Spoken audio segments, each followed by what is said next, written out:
The advice and opinions expressed by the host of Autism Live and her guests are meant solely as suggestion and should not be in any way construed as child-specific advice. Any choices you make in determining your child's treatment are completely at your own discretion. Dr. Doreen Granpeesheh is the Dr. Doreen is an expert in autism. Doreen Granpeesheh. Dr. Granpeesheh. Dr. Doreen Granpeesheh. Dr. Doreen Granpeesheh is a visionary in the field of autism. Now you can ask her questions on Ask Dr. Doreen.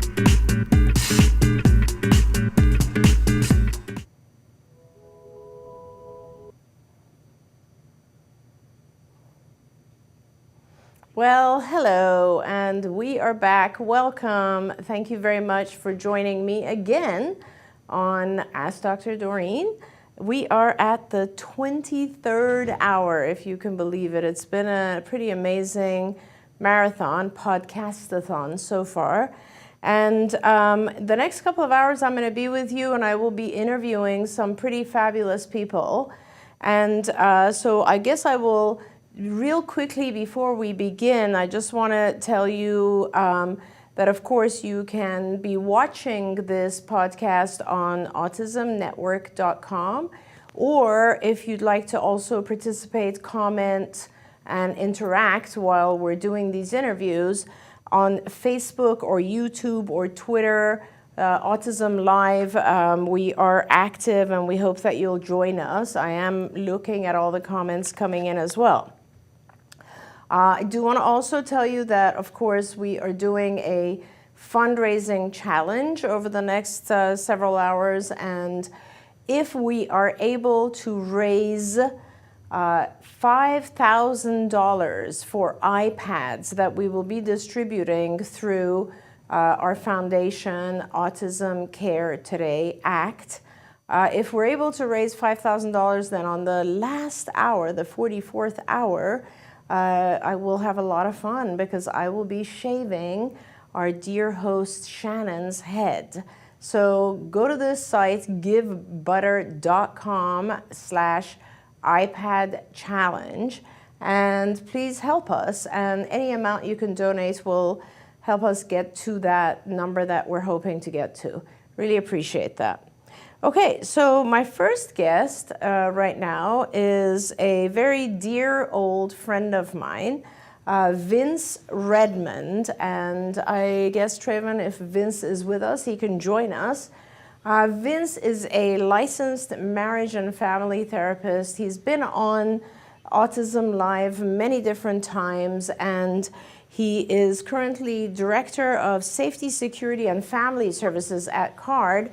But also he has a private practice that I would love to tell you all about as well. And Vince has been working in the field for, I have to guess, about 30 or so years.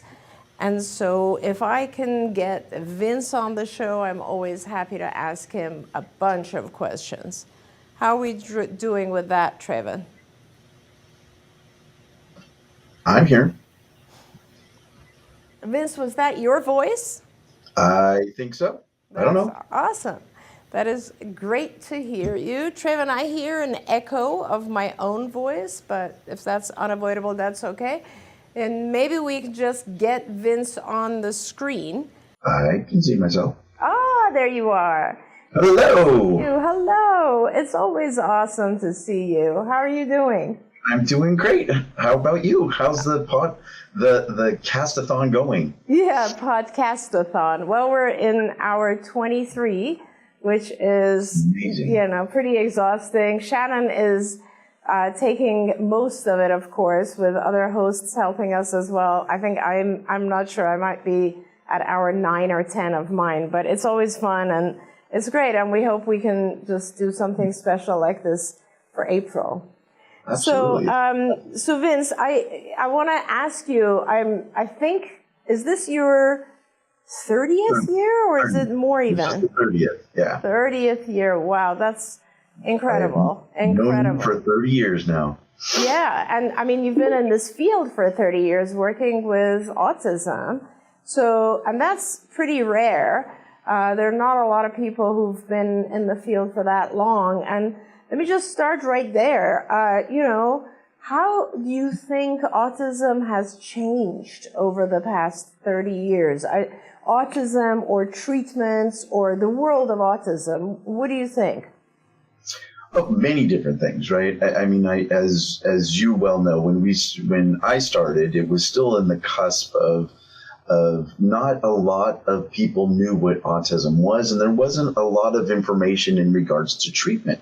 There wasn't a lot of information on what families, parents would do if that diagnosis was given. Matter of fact, that diagnosis, it wasn't given very often as well. Right. So, I have to turn my volume up, someone's volume up. So, looking at the field, we really had no guidance, referrals or resources for families. And to look at where it was there back in the early 90s to where it is now, it's amazing. We have, like we're doing here, the amount of professionals and parents and resources and, help and guidance that are given just in these next 24 hours is more than we had at all in the beginning of the 90s. It's just, amazing to see how much support, how much treatment has evolved, how much the other disciplines, either medical or behavioral, have come together to form much more, comprehensive treatment plans for kids, individuals, and families on a whole. It's amazing. Yeah, that's very true. And then unfortunately still, I interact with families in some states where it is still a really long wait list just to get the diagnosis. And even though, as you said, things have changed so much, and earlier we were talking about, of course, one of the biggest changes over the past 3 decades, I guess, is insurance coverage, right? And that is such a tremendous thing that we have in this country, yet a lot of people either don't know about it or don't know exactly what they can access through their insurance. So, that's unfortunate. There's still a need to provide education and information for a lot of people in a lot of different states. Some of the good stuff, I think, that you mentioned as well, and I want to ask you more about, these days, as I said earlier today, you can go to a restaurant, and most restaurants, at least in California and maybe some other states, you can order gluten-free foods, for example, which is so important for some of our kids. You as someone who's still working in the field, do you find that there is more cohesion between the behavioral and medical fields, or is it still, two separate things that are kind of going in parallel? Both. Right. I think there's been a lot of growth, but I also think there's a lot of growth that still needs to be done. Mm-hmm.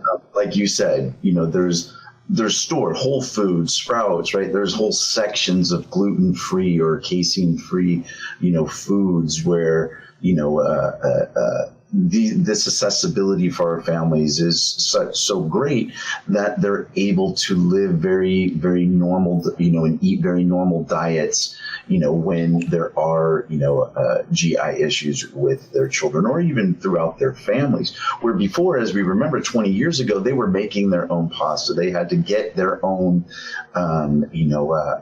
gluten-free ingredients to make things. There was no pre-made stuff, and the stuff that was pre-made was terrible. Yeah, you're right.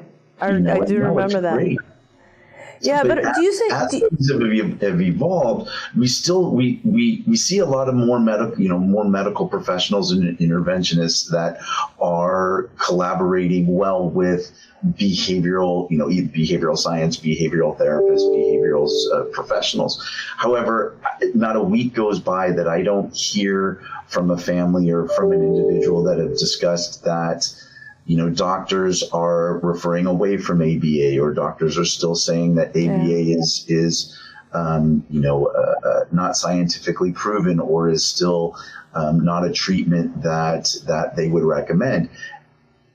why and how that is still occurring today, baffles me, but it still occurs. So there still is more, I believe, education that needs to be given in the medical field. I think there needs to be more efforts on the behavioral side to continue to collaborate with the medical side and vice versa. But I've seen, and I know as you have as well, have seen great strides in those areas. I hope it keeps going. Yeah, you're right. And I tend to talk to a lot of, I guess, BCBAs all over the world, and there are still a lot of behavioral people as well who are not knowledgeable about the medical or dietary stuff. Right. And so I think it makes it a little bit harder and more stressful for parents, I think, because they have to be the conduit that kind of like makes sure their child is receiving whatever is appropriate. And I mean, I was shocked just recently. I had a family reach out and say that their provider, their ABA provider, was not willing to adhere to their dietary restrictions because they just didn't believe in it. And I mean, that's shocking to see to some extent, but I guess it still happens. Yeah. Well, and again, it needs to not be us versus them or them versus us. It's a we. The treatment plan, it needs to be medical and behavioral. You can't do just one side and get the same results. That's right. And now you also have a practice, a private practice, and you help and you work with parents and families who are somehow affected by autism as well. Tell us a little bit about that. Yeah, I've had my private practice for 20 years now. Wow. And it's an open, a marriage and family therapy practice for individuals, couples, families, and such.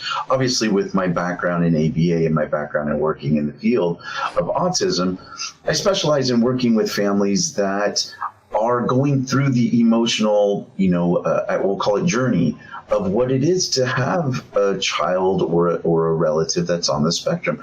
I have families that are dealing with older parent or older children, 20s in their early 30s, and what do they do with how do they emotionally as well as practically work with their child. And then we have that grief, that immediate reactions from families who just get the diagnosis. Working with them through the grief cycle and helping them find hope, find motivation, find resources and support to help them through their needs. So it's been wonderful to be able to be multidisciplined, where I've been able to be trained and work so many years on the ABA side of it, but then also being able to continue to support the whole family emotionally as well as practically.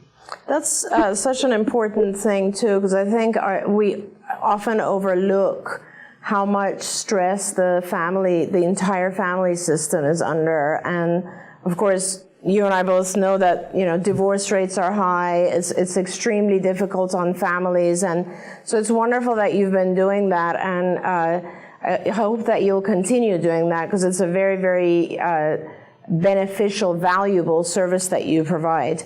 Let me ask you, what all these years, staying in the field, what made you stay, or what is the thing that motivates you to continue in this field? Two things. The first thing that kept me in the field, to be quite honest, was you. Oh, that's awesome. So there's that.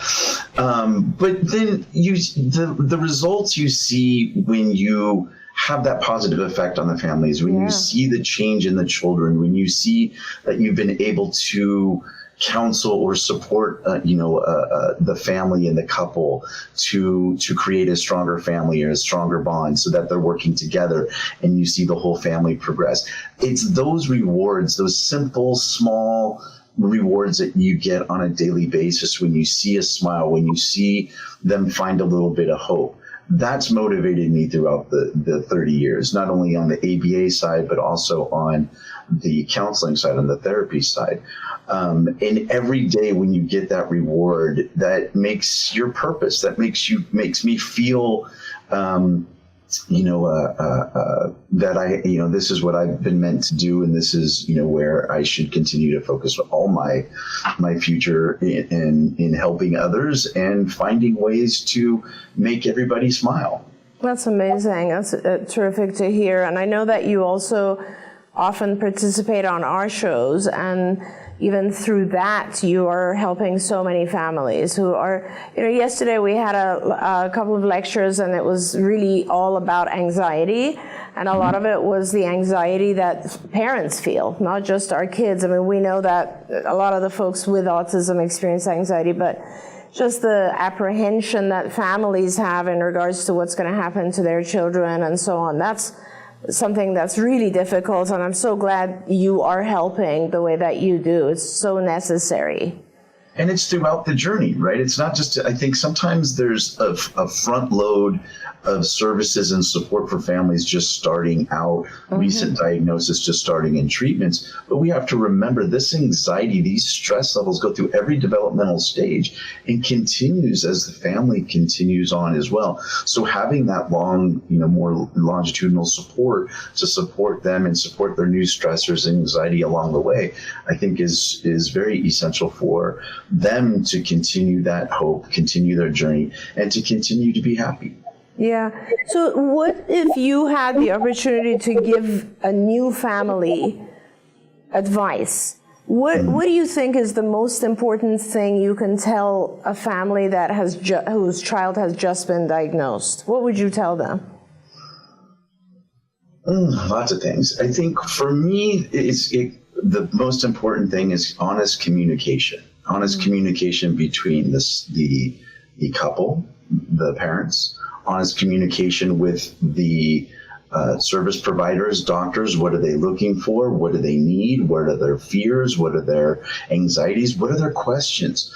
Don't be shy to ask questions. There is, the whole adage, there is no dumb question. But when you don't have an answer, that means the questions need to be asked. Don't be afraid to reach out to those resources, different resources, and ask those questions. I think what happens is everyone gets very, inclusive and tries to keep everything internal, and they don't want their fears, or they don't want their pains, or they don't want their anxieties to be seen by others. And what that does is it shuts down their world. It shuts down their abilities to access all these wonderful people, all these wonderful resources, and the wonderful support that they have within their family. Yeah. And that I see oftentimes is kind of the catalyst to a lot of those divorces, breakups, breakdowns, and sometimes even worse. Yeah, that's so true. And I don't want to keep you over your time limit, but I have one other question. Given that you have so many years of experience and have worked with so many children, and I personally know some of your children who have done extremely well. What is the single most important thing you've learned about autism itself? How do you summarize the experience of 30 years? What have you learned? That truly, again, putting you on the spot, that it's truly an enormous spectrum. Yeah. Right. Agreed. I think when you're not as involved or is dedicated to it as we have been over these last 30, 40 years, I think most people don't understand what it means by a spectrum. It's like either A, B, or C. That's not the case, right? I think, a lot of people hear high, mid, or low functioning, but that's really doesn't really apply very often. There's such a wide diversity. Kids that we thought would never recover. Yeah. Kids that we thought, were flying through everything. All of a sudden we found where their main deficit was. And I really had to do a lot of concentrated work on that one area, years of work in one developmental area to get them, through and so that they could be successful. So for me, I think the biggest learning lesson I've seen in autism over these years is that the spectrum, it continues to grow. It continues to, I think we find more variations and more, each new child, each new family, each new patient we meet. Yeah, which I think, you're absolutely right. And I would probably say that's also the biggest lesson I've found. And it's it just leads to the premise that every child is different, everything has to be individualized. And I often tell that to parents because, you know, the parents have only one experience or maybe two, their own. And they're not aware of how broad the spectrum is. And sometimes they try to do the things that their friends are doing and it doesn't necessarily apply to their kids. So that's very good advice. You're absolutely right. Vince, thank you so much for taking the time to come on here and join us on this podcast-a-thon.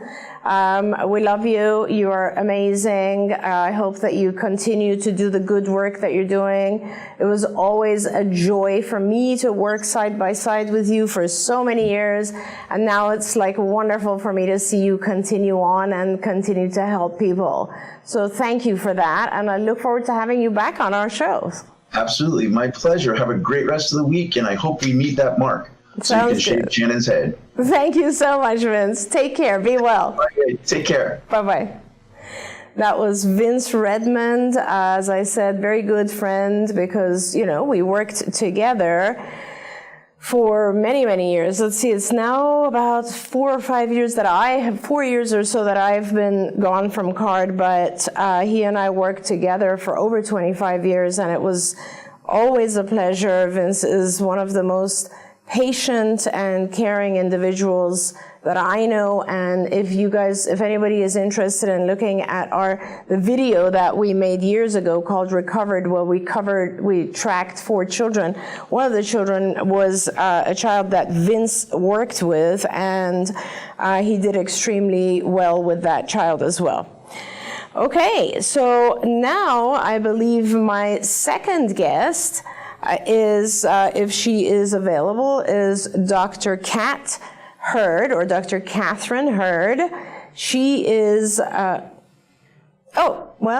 is not here yet, so what we'll do is, I guess we will skip and go to the guest that I was going to start after her, and that is also a good friend, and one of the individuals who shares the joy of being currently on the ACT board, the Autism Care Today board. My co-board member and treasurer, Jay Ocana, who I welcome to the show. And if Jay is here, we can chat a little bit about everything. Hey, Jay. Hey, Doreen. Great to see you. Good to see you too, and thank you so much for joining us. I don't know if you know about this crazy idea that Shannon had to do 44 hours of live streaming, and so we are at hour 23. It's been kind of an interesting experience, but in the meantime, we're also fundraising for ACT, our foundation, and Shannon has promised that if we can get $5,000 just for iPads, she will, on the 44th hour, I will have the pleasure of shaving her head. So, and that's tomorrow great. At 10 a.m. Yeah. That's great. I'm sure if we short on funds, that one of us will chip in towards that goal. I know, because we all kind of want to see that happen. That's Absolutely. Right. Yeah. That's good. Brave of her. Jay, you of course are also a father, and I'd love to ask you some questions as a father. But first, let's talk a little bit about ACT. And we're both on the executive team of Autism Care Today, on the executive board, together with Greg Anderson and Bill Cernius, 2 other people who are very dedicated to this. And, we've raised and given away, thank God, around $2 million to families, and I hope that we can continue to increase that. Right.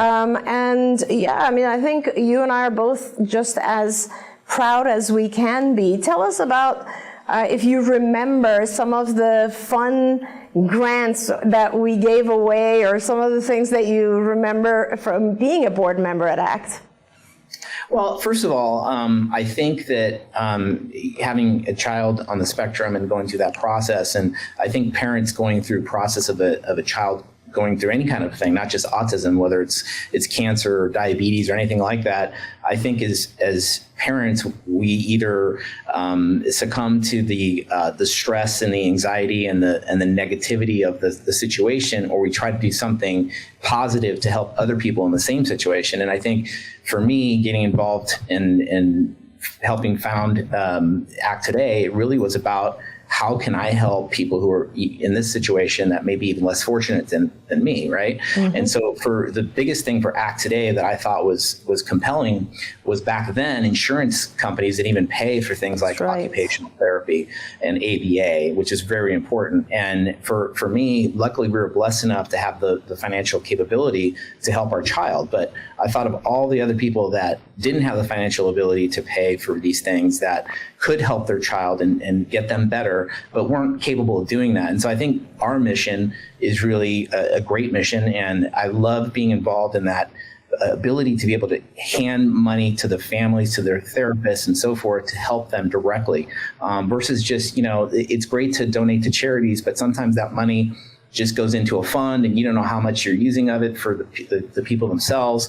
And I think for us, that direct involvement with the families and seeing that in action is really, really gratifying. And I think for me, I would say some of it's hard to say fun, but I would say helpful, everything from, kids that elope that have contacted us for grants asking for how can I stop my kid from eloping? I live in an area that doesn't have fencing, and how can I help my child? And we've provided things like even fencing, right?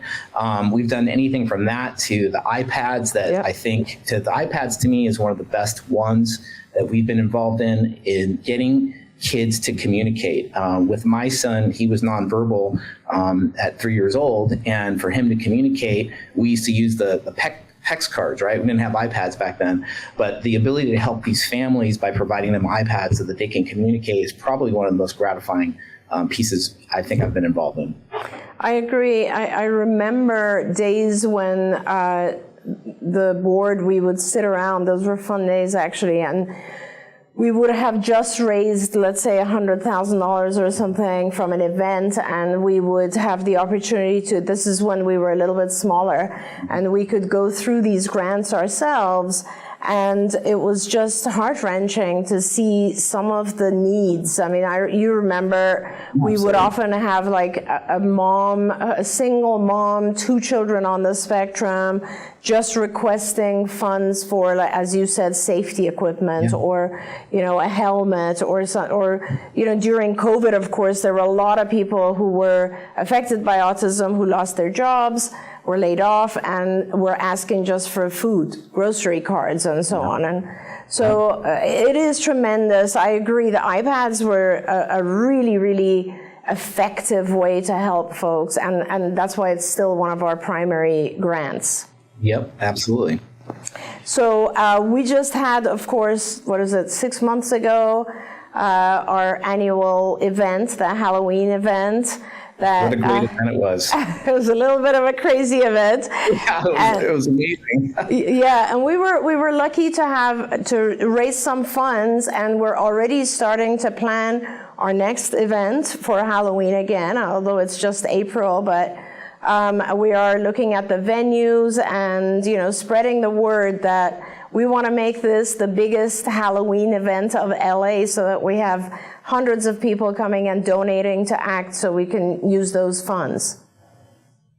Yeah, I think that would be incredible. I mean, the going back to what you were talking about in the early days when we were smaller and less funds coming in, I think the most gut-wrenching part for me was, I say it in a very negative way, playing God in terms of we would have 300 requests, we could only support 50 of them or 100 of them, and not being able to choose those other people or give them what they need was really the hardest part to me, right? Was picking and choosing. And yes, we helped some families, but there were so many more families that we couldn't help, right? And no matter what it seems, no matter how much money we raise, there's always more families that need our help and our support. And so, our events are great for raising money, and I hope that we continue to have successful events so that we can help more and more families. Yeah, absolutely. I mean, like this one, like right now we're asking for these donations just so that we can purchase some more iPads. But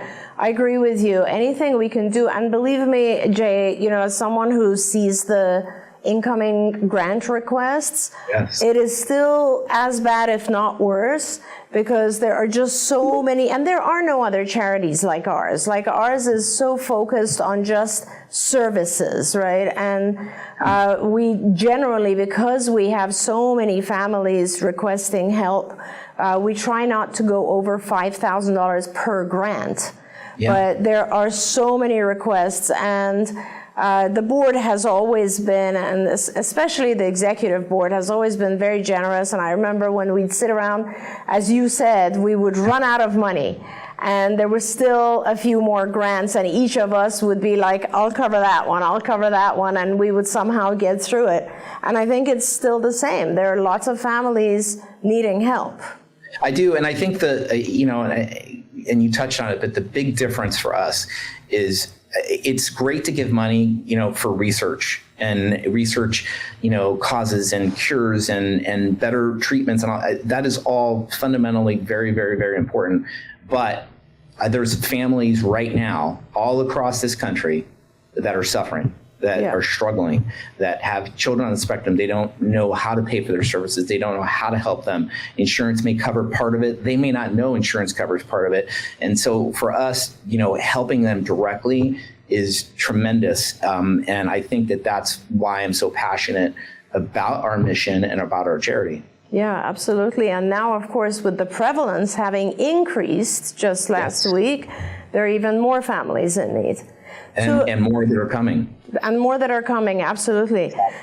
Before I let you go, I do want to ask if you would share with us how your son is doing. Wow. Well, he is doing fantastic. We were in a situation, as you know, autism is a very broad spectrum, and there's the people that use terms like moderate autism or PDD, NOS, or whatever. Right? In our situation, our son was really like if you looked at the spectrum, was really kind of tough, right? He lost his language. He wasn't able to communicate. He did all the typical, autistic things that kids do, spinning, banging head, all that kind of stuff. And for us, we kind of threw the kitchen sink at him in terms of helping him recover. For us, it was key to have the behavioral therapy, obviously ABA with CARD, which was amazing and hugely helped him through his life, and the speech therapy and the occupational therapy. And we did all sorts of biomedical interventions that really, really also helped him. Him a lot, those biomedical interventions helped him be able to sit through therapies. Absolutely. And he gained his language and all that stuff. And today, just to give you the quick update, he is now studying at Baylor University. He's a computer science engineer major. Amazing. Obviously, of course, right? He loves his math and his video games, as you might recall. And he is doing fantastic. I mean, he's living independently, has some roommates. He lives in a dorm. He does, fun college stuff when he's not coding all the time. And he's a pretty typical kid. If you met him, you would say, like, he's a little quiet, some socially awkward, still a little bit of social anxiety. We're still working on that, but he's awesome.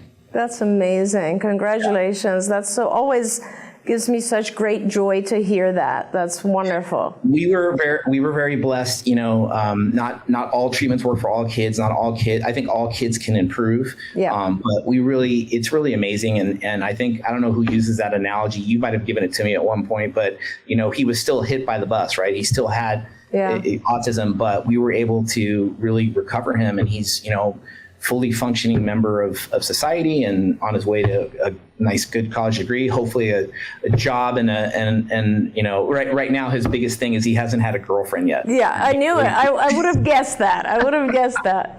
And he really wants a girlfriend. So, we're working on that part. Although I can't really help him much now. He's in college in another state, but he's doing great. Thanks for asking, Doreen. He'll get there, I'm sure. And he's a very good-looking guy, so he'll get there. And, I have to say that one of the things that I tell parents all the time is your involvement as a parent is really critical. And you and Jen both were extremely involved in his development and in his learning. And you did research a lot of things, and you did a lot of different things that were very helpful.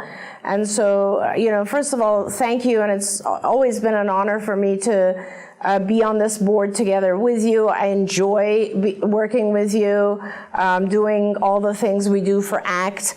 And congratulations. I'm so happy that things are going well for him. And I really look forward to our next event and getting together and being able to help more families. Absolutely. And thank you, Doreen. If anybody's honored, I am. You are, I couldn't even count how many people, thousands of people you have helped save their kids all around the world, including my child. So if there's any honor to be given, I'm definitely honoring you, because you are amazing. And I hope I know you're sort of stepped back a little bit, but I hope you continue to do your good work. Thank you. I will. You got to just remember to invite me to his wedding. Okay. Maybe graduation first, then graduation first. That'd be even better. Sounds good. Thank you so much, Jay. Be well. Take care. Thank you. Take care. Well, that was lovely. It's always so nice to talk to our fellow members of Autism Care today. We do so much stuff together, and it's always so delightful. The executive board, which Jay is on, we've all of those folks are regularly for year after year after year, and I think it is honestly about 20 years that we have founded ACT. And every year they donate their time, their funds, their resources, everything they possibly can. So thank you very much, Jay. Traven, are we ready? Yes, wonderful. So my next guest, also a very dear and senior long-time ABA professional, is Dr. Catherine Hurd, who I call Kat because I've known her for a very long time. Dr. Hurd is the owner and CEO of Mercy Autism Center in Baton Rouge, Louisiana. And we'd like to welcome her to our show. I'm gonna wait until she pops up on screen. There she is. Hi, Kat. Oh, I can't hear you. Oh, and she's gone. We give it a minute and hopefully we will get her back.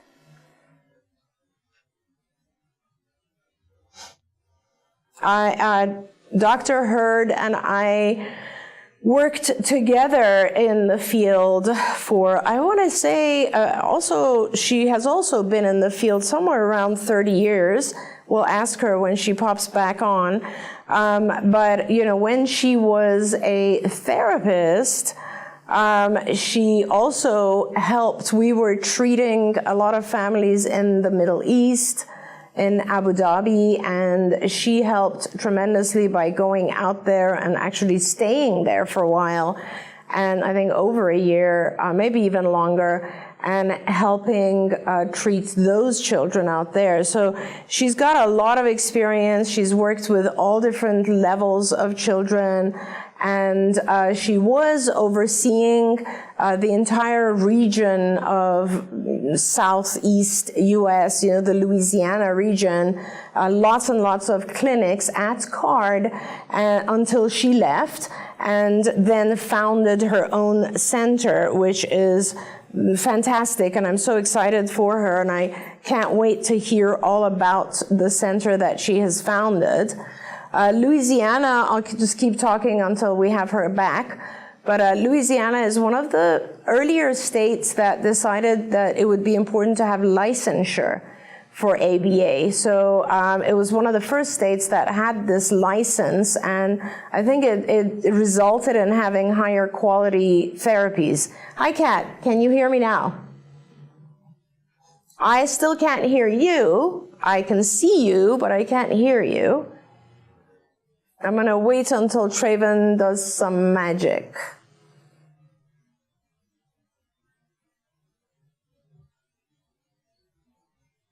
Nope, I still can't hear. Oh, and she's gone again. Traven's trying to fix it. Okay, we'll see if we can fix the communication issues there. Yeah, so, it's Kat later got her doctorate degree in ABA. Oh, there you are. Now I can hear you. Yay! But I can't see you, so I think Traven will put you back up in a minute. There you are. It's nice to see you, Kat. How are you doing? I just gave a long introduction about you. I heard it all. Thank you so much. So tell us about your new role and your new center. I'm very excited for you. Well, I don't even know where to start. It's been a whirlwind. It's been very fast. We opened our doors in February of this year, 2023, February 18th to be exact. And wow. We are off to a great start. I mean, I have probably about 22 kids that are in the process or currently getting services already. And I've hired another BCBA. We got about 15 therapy staff. It's been a whirlwind for sure. We are, focused on trying to get back to that patient-centered care and, creating a good, solid clinical team and, networking with the community, offering our supports to the community, and really, just being there for the families. I've had probably in the last couple of weeks 5 patients that are newly diagnosed, and as you know, all the support that those moms need in just coping with the diagnosis and where to go next, what to do next, what should I do, what should I not do, so it's been a lot, and I'm definitely going to ask for your words of wisdom because you've been there, done that, but. Yeah. It's hard, and especially it's hard when you're in a state where there are already some regulations, not necessarily the right regulations, but some regulations and licensing requirements. So it makes it a little bit harder. And then there's also still a huge need, and I'm going to ask your opinion in a minute about the increase in prevalence, the 1 in 36 as well now. But with all of that, I don't know, how are resources in general in Louisiana? What would you say? I mean, you've lived in California, some of the numbers all over the country. How would you compare Louisiana? I think that there's pockets of the communities that have gotten better. There's still a huge wait list for diagnoses. I'm sure that's nationwide. I don't think that's just Louisiana, but I had a mom who saw me yesterday and she waited a year for her appointment, even though she knew her son, and he, nonverbal, self-stimulatory behavior, pretty much nonstop, eloped out into the street, and a neighbor found him, all the things, and she still had to wait a year to get that diagnosis so that she could engage getting an intake assessment for ABA services. So a lot of more providers are only focused on that comprehensive early intervention. So there's still, in our community at least, individuals who are past the age of 8 that don't have as many resources available to them. And we all know, there's very little out there for individuals past the age of 18 to 21 as well. That's still a big problem. I continue to hear that and talk to parents who are asking me what they should do because their children have aged out. Whereas, in reality, of course, they're not supposed to age out of this therapy, right? But a lot of providers find it, I guess, harder to deal with teens and adults, and so they're not focused on that. It's a lot easier when the children are younger. There's a lot more funding for them, obviously. So it is very difficult. I'm hopeful that there will develop some more teen and adult centers. But I know that it's very hard when you first open your own center because as a clinician, you are so focused, and you always have been, so focused on the quality of the clinical care and working to make sure that every child is individually looked at and evaluated, assessed, and receiving what's right? And then while you're focused on that, you also have another full-time job, which is operations and making sure all the staff are trained and getting everybody paid and billing all the families and talking to the insurance companies, and anything in the suite breaks down, it's your issue, and it's a lot. Have you managed in that area? Have you gotten any help in that area? Well, I have relied on my husband, who's been helping with a little bit of the financial pieces. I did get an admin tech. She started this week, and she is so fabulous because she is so OCD and organized and just what I needed to help keep things going while I, balance the clinical versus operational hat. And it's funny that you say that, because the other day I was so caught up in doing therapy with a kid that I didn't even really notice that the AC had broken. And I'm sweating, and I thought I was sweating because here I have this 2-year-old that, is all over the place. And, at 45 years old, it's a lot harder than it was when I was like 20. It's been a lot, but I feel that I'm slowly adding in the pieces of support. And surprisingly, I've built a network of people that really just want to help me. That's awesome. The place that my site is at, my center is at, they have offered, at least from somebody, and they send over texts to help with the AC stuff, some of the building maintenance. So yeah, it takes a village for sure, and I think that I have that village helping me. But at the end of the day, it's still, my ultimate responsibility, and I take every piece of that responsibility very seriously. So yeah, and you always have, and I will say that you were always not just one of the best clinicians, and you went ahead and got your doctoral degree, and you just kind of made it even better, the quality of care and knowledge that you have. But you also were always very dedicated to the families, very dedicated to training staff, making sure that the quality of care is good. And you always worked massive hours to try to help. I was going to ask you, now that you have 2 young children of your own, I mean, talk about age is one thing, but like motherhood also, you're living the life that I had, which is, I had 3 children, they were young, and I was growing the company and trying to do everything. How are you managing with that, and how hard is it? It's hard. In fact, I've gone through a few mommy guilt moments. But again, it takes a village. My mother-in-law, like just today, my mother-in-law picked them up from schools, taking them to their swim lesson. Yesterday, I brought them to the center. And you know what's so great about that? One, I'm teaching my children acceptance from a very young age. Yeah. And they love it there. They jump right in, and they're playing with the kids there. And they engage with them, and they say, hey, mommy, this person needs this one, or I'm going to go play Candyland with so-and-so. And so, it's just a village. And, I, want to rear them alongside on what I do so that they know and, rely on the resources I have. But it's definitely been an adjustment. I've had some mommy guilt moments. So yeah, no, we get through those. But, I'll tell you, as someone who's been through that, my kids, I think even more so, they appreciate the role model that I was. And you have 2 little girls, and that's fantastic, because for girls, it's important to have a very, a mom who is out in the world and able to do all these things. And it's going to be a very important, it's going to play an important role in their futures in a positive way. But I know how hard it is when you have to leave for work and stay long hours. I hear you.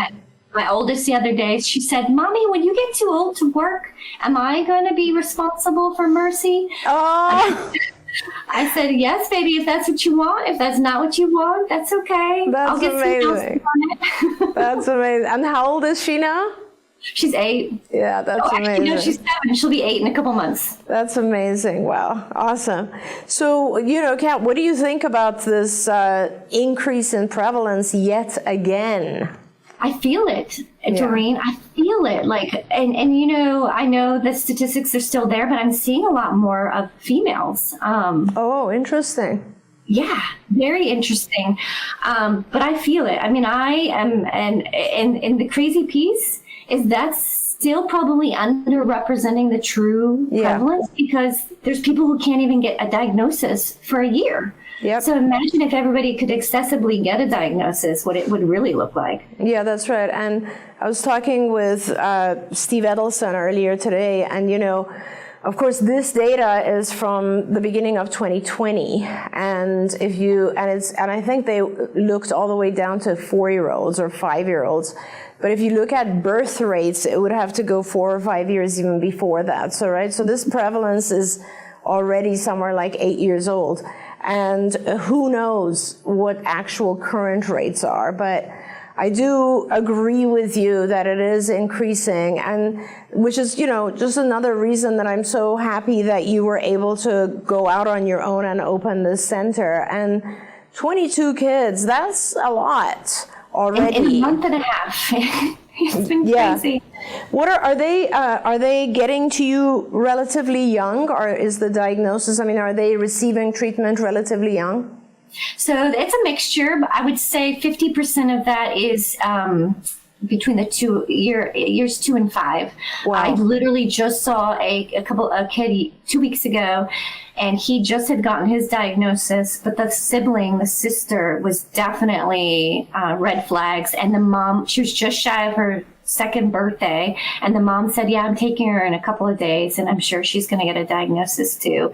It just ate at my heart. Me and my empathy and my ability to sometimes I left that intake crying because, for that poor mom, she just got a diagnosis for her son, and she's going to have to deal with a comorbid, the sister having a diagnosis within 2 weeks of the other one. It's crazy. It really is. And sometimes I wonder how the parents handle it all. It's incredible how they do, and their strengths is amazing.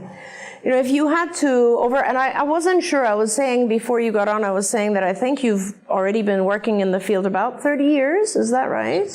25. And in these 25 years, which is still an astounding number, and there are very few people who have been continuously active in the field for that long, what do you think would be the biggest thing you've learned about autism? Oh man. Well, that it is truly a spectrum. Yeah. And every single individual I have met is uniquely in themselves. And that's why it's so important for that patient-centered care, because you can't put one person next to the other and say that they are the same or treat them the same. And, it's unique in our medical field to have that, because you can go to a doctor and you have similarities and they give you this prescription. But every single, I've probably seen 7,000 individuals now in the last 25 years, and I cannot put one next to each other and say they're exactly the same at all. It's so true. And I think that's what I've learned the most over these 25 years. It's anyone that I ask that question, as if they've been in the field for 25 or more years, will say the same thing. Because we all look at the kids and we realize that the evaluation process and getting to know the child and the family and everything that's going on with them is so important. Do you feel that the field that we have been in, ABA, has changed a lot over the last, 2 decades or 3 decades?